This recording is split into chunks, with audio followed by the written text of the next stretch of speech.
I see the questions in your eyes. I know what's weighing on your mind. You can be sure I know my part. 'Cause I stand here beside you through the years. You only cry those happy tears, and though I make mistakes, I'll never break your heart. And I swear by the moon and the stars in the sky, I'll be there. And I swear, like the shadow that's by your side, I'll be there.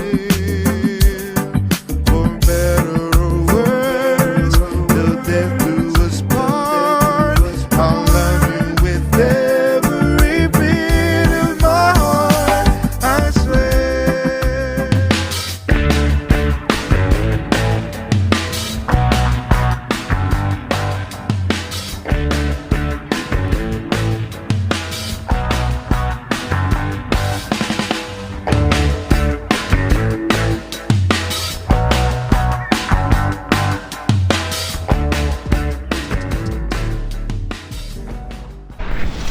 Welcome mga ka-For The Body sa ating YouTube channel. At kung bago ka pa lang, i-subscribe nyo po, i-follow nyo po ang channel natin, i-like nyo po itong video na to, then click subscribe and i-hit yung notification bell para lagi kayong updated sa ating lahat ng mga videos. So ito na, panoorin na natin mga ka-For The Bodies.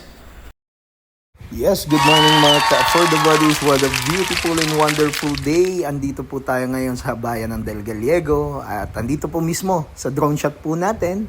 Makikita nyo po yung 3.1 hectares po na farm na mismo pong tabi ng dulo ng Barangay Road po. So, ang maganda dito sa farm na to, mga ka-For The Bodies, this is only around 150 to 200 meters away sa National Highway. Yung Andaya Highway po natin. Ang maganda po dito, mga ka-For The Bodies, very accessible at natutuwa po ako talaga sa property po na to kasi napakamura po compared sa mga karatig lupa po nito. So ito po ay dalawang title. Maayos po ang titulo po nito, mga ka-For The Bodies. And also, napakabait po nung may-ari po nito. So sa atin po ipinagtiwala yung farm niya. Actually, directly kumontak po sa atin. Kasi po, naghahanap po talaga siya ng tao na magbabentahan po ng property niya. Ito pong property na to ay punong-puno po ng mga fruit-bearing trees. May mangga, mayroon pong mga pili, mayroon pong santol, mga ka-For The Bodies. And 3.1 hectares, almost 3.1 hectares po yung property po natin na nandito po. At may bahay na din po ito. At ang maganda po, almost 80% flatland po siya. May 300 na puno ng nyog. Approximate po yan mga ka-For The Bodies. So nagustuhan ko po dito ay talagang napakamura po ng property. Kaya ano pang hinihintay po natin mga ka-For The Bodies? So explore po natin tong property na to. At ayan po, makikita po ninyo yung National Highway po natin. Ayan, walking distance lang po siya mula po dun sa National Highway hanggang dun sa property po natin. So binabati ko po yung mga subscriber po natin, mga followers po natin na masugid na nagsusubaybay. So tara, explore po natin yung property para makita mo at baka ikaw na ang magmay-ari po nito. Yes, hello mga ka-For The Bodies. Nandito po, papasok po tayo ngayon dun sa property. So ito po ay loob na po ito mismo. So mula po dun sa boundary po natin. At ang napakaganda po dito mga ka-For The Bodies ay ito po ay almost 200 meters lang from National Highway. Then may sarili na po siyang kalsada. So ito na po yung loob mismo ng property. So yan po nilalakada natin na yan. Kasama natin yung tao natin. Nandyan po. Ayan. Napakaganda po nitong property na to kasi patag po siya. Flat po siya. Tapos may bahay na siya. Then meron pa po siyang source of water. At hindi isolated yung area. So kung makita nyo kanina, almost tabi niya lang po yung government project po na building. Ito po yung ulingan nila. Diyan po nag-uuling. So, madami naman pong puno mga ka for the bodies. May mga puno ng mangga, mga fruit bearing po, pili. Pili ano? Mahogany pala, sorry. Nagugulo na ako sa pilit mahogany ay. Tapos may mga kawayan po, ay may mga puno po ng mangga. So ito po talaga, sadyang ito lang yung portion na nalinisan kasi naiwan po ito dun sa anak na babae ng may-ari. So babae po nagme-maintain, kaya minsan po hindi nalilinisan ng maayos po talaga. Pero all in all, pagdating sa ano po, topographical layout ng property, para sa akin, kung ako tatanungin po, ganda po. Ayan, dito po tayo. Ayan, yung po. Ayan, meron pong may di pababa po dyan. Oo. Best na farm po. Ang nara, ilang nara yan. Nasa ilan ang nara nito? Para 3 puno po yung malaki. Ayun, 3 punong nara. Kawin pa. Oo.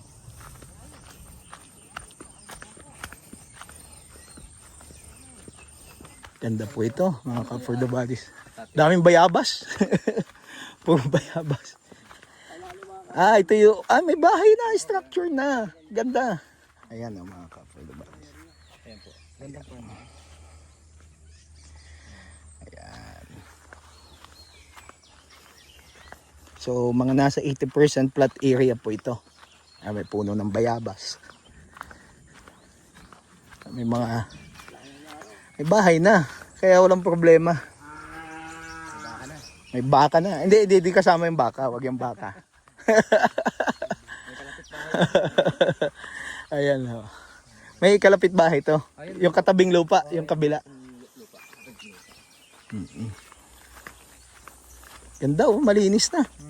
May mga halaman pating ano oh. Anong halaman yan? Yan yung ilog dyan. Ikalat pati yung halaman na ganyan. Laking naka oh. Hindi. Rambutan. Rambutan ba? Dito yan. Rambutan pala siya. Oh, may puno ng rambutan. Ayan oh. May puno ng rambutan. Bulaklak lang. Namumulaklak na yung rambutan. Mangga at rambutan. Ayan po, rambutan po yan. Oh. Mahogany. Yan, kasama yan. Ganda ng lupang to. Panalo, murang-mura pa.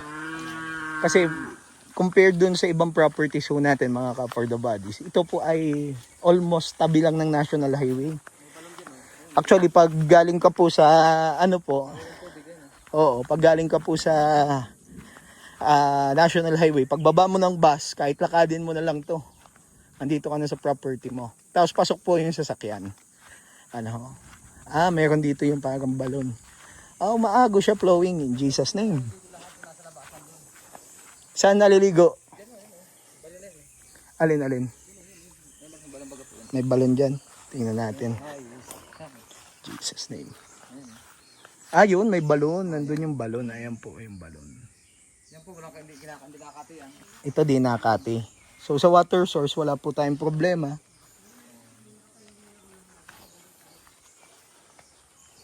Yan po, flowing po siya. So may sapa po siya dito na maliit. Di nakati papunta po dun yung sapa. Ayan. Tapos po, actually po, wala pa po tayo sa 1/4 ng property na naiikot mga ka for the body. Ayan. May balon in Jesus name. Linaw ah. Uy, may hito. In Jesus name. Kaya kabati. Ayun.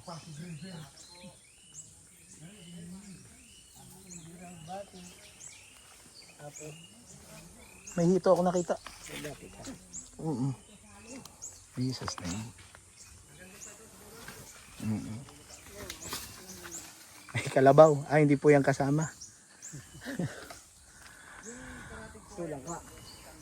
Nasaan? Ito langka. Oo, langka nga. Dami. Puro fruit bearing. Sobrang dami. Mahogany na maganda. Dito po yung property po natin. Dami mga puno. Iba't ibang puno po. Mga fruit bearing po talaga. Ito ideal po talaga ito maging farm. Tapos may ito po, may structure na po dito. Yung kubo-kubo nila dito. Dito po nakatira dati yung caretaker po nila. Ayan. So, Kasama na po ito sa property po natin. Tapos dun sa harapan, meron pong tawag po dito, meron pong ulingan.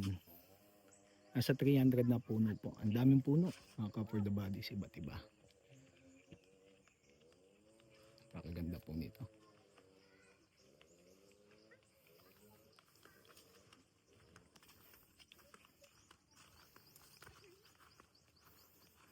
Ito may puno ng mangga dito. Tapos may rambutan, magkatabi po sila. Siguro yung mangga po mahina yung 20 pirasong puno. Nakita ko po dito. Ano, meron na talaga siyang paglalagakan ng bahay. So, papakita ko din po yung pin location po nito mula sa National Highway po. Yan, puno ng rambutan, puno po ng mangga. Tapos dito pa po, ayun, ang daming niyog po. Parang ito iwari ko yung mga punla na to.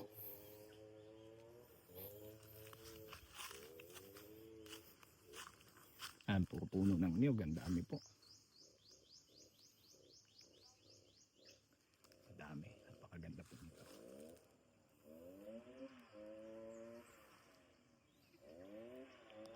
Ayan po, may malaking puno po ng nara, this property. Po, may mga tao din po, may mga naglalabada. So madami po kayong kapitbahay dito po, hindi isolated yung area.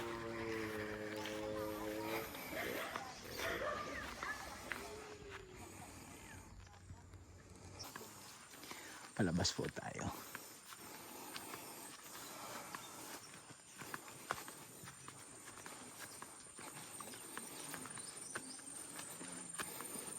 Actually, malawak yung property. Kung lilinisan, tataniman ng maraming puno, madami pong magagawa dito. Madami naman pong puno. Dami po fruit bearing. Madami pong mga kawayan, may mga panggawa na po ng bahay. So, may way din po dito papunta doon sa Nyugan isa. Yan. Yan, daming mahogany po. Oh. Magkano na ngayon ang board feet ng mahogany? 57 pesos per board feet. Kasama po ito. Lawak. Yan po mga shrub na yan. Normal po yan. Sa Nyugan may mga ganyan po, kailangan lang po tatabsan po yan.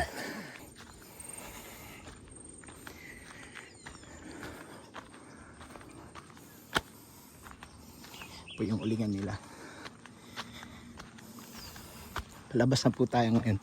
Ito po, saka pa po ito ng property. So lahat po ng dinadaanan natin, property titled po ito.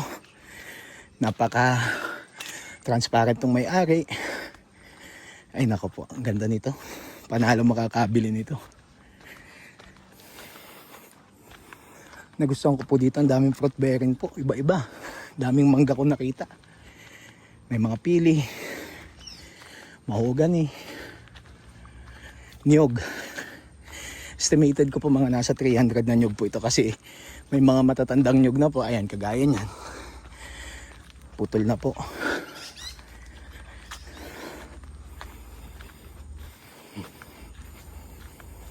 Ito po, pwede po ito mapalawak. Tatabsan lang po ito. Linisan lang.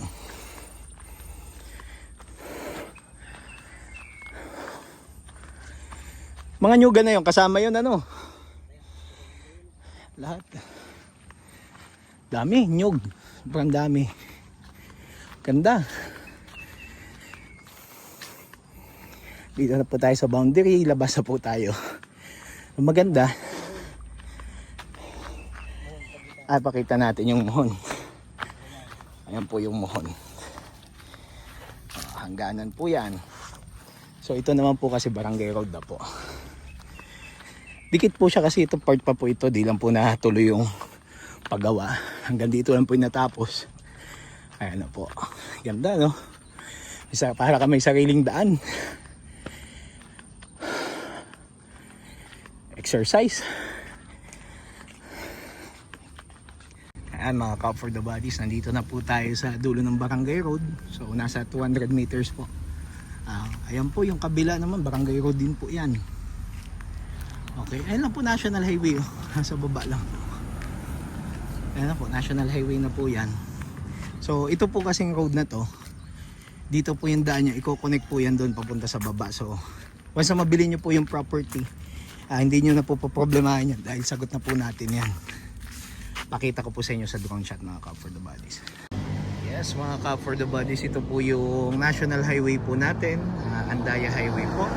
So yung daanan po na connect po dun sa lupa yan kasi ibabaw po, kalsada na po yan, yan nandiyan sa ibabaw. So ito po yan mismo. Yan po, babak ko lang po yan. Sagot na po natin yan, wala na po problema yan. Yan po ay gagraba. Para yung sasakyan po may pasok po. So sa ngayon ito po yung mga sasakyan natin. So ito po yung National Highway po natin. Okay, so ito yung connecting po natin sa National Highway. So estimated nasa 5 meters ang po yan. Pag ganito po yan, ano po, so incline po yan para makaakyat po doon sa barangay road po. Ayan mga Cop for the Bodies, ito yung barangay road po na i-connect po dun sa baba ng National Highway. Huwag po kayong mag-alala kasi sasagutin na po natin yung pagpa-bulldoze po niyan para ma-connect po natin at tuluyang makapasok po yung sasakyan po natin. So yan yung barangay road and connect po yan papunta doon sa property.